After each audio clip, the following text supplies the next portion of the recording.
ایک صحابی ہے، یا رسول اللہ تنگی ہے رزق کی، کوئی وظیفہ بتائیں۔ کتنے لمبے لمبے وظیفے لوگ پڑھ رہے ہیں کہ کاروبار کھل جائے اور روزی بڑھ جائے، کتنے لمبے چوڑے، کتنے کتابوں میں ایڈے ایڈے بڑے وظیفے لکھے پہ، پڑھ انجی مندہ بڈھا ہو جائے۔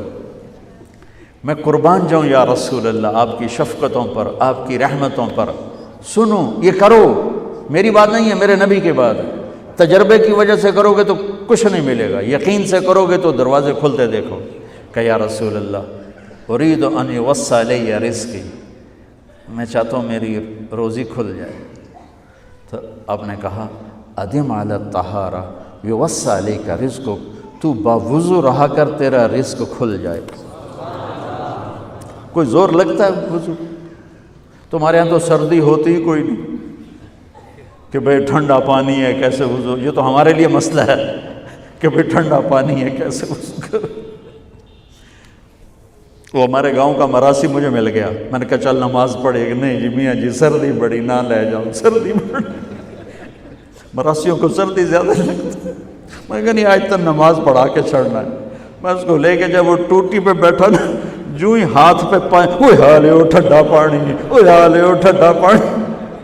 تمہارے لیے تو یہ مسئلہ بھی نہیں کہ ٹھنڈا پانی۔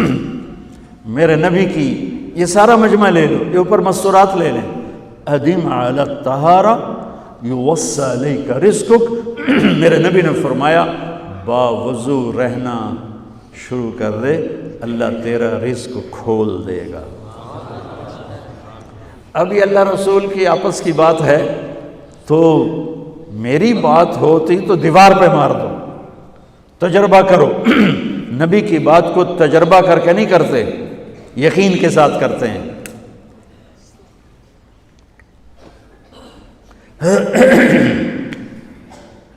ادم علی الطہارہ یوسع علیک رزقک، باوضو رہا کر۔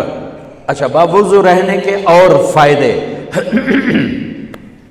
اللہ پیار کرتا ہے، شیطان ڈرتا ہے، اور وضو ہوگا تو نماز آپ ہی پڑھی جائے گی، چلو یار وضو ہے 4 فرض ہی پڑھ لو۔ جو میکسیمم اذکار جو کوانٹٹی وائز جو اللہ کی میں سب سے زیادہ بتا رہا ہوں، جو کہ سبحان اللہ اتنا امپورٹنٹ ہے کہ میں اور آپ اگر ہم اس وظیفے کو پکڑ لینا، تقوی کا وظیفہ، کہ ہم واللہ ہماری زندگیوں میں آسانیاں بھر جائیں گی اتنی کہ ہم کبھی امیجن نہیں کر سکتے۔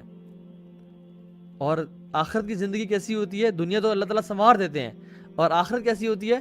والآخرۃ عند ربک للمتقین، کہ جو آخرت ہے تمہارے رب کے نزدیک وہ متقیوں کے لیے ہے۔ اصل جو کامیاب لوگ ہیں وہ متقی ہیں۔ اور یہ بات یاد رکھیں، the foundation of رزق is تقوی۔ ہمارے جو رزق کی فاؤنڈیشن ہے نا وہ تقوی کی بنا پہ ہے۔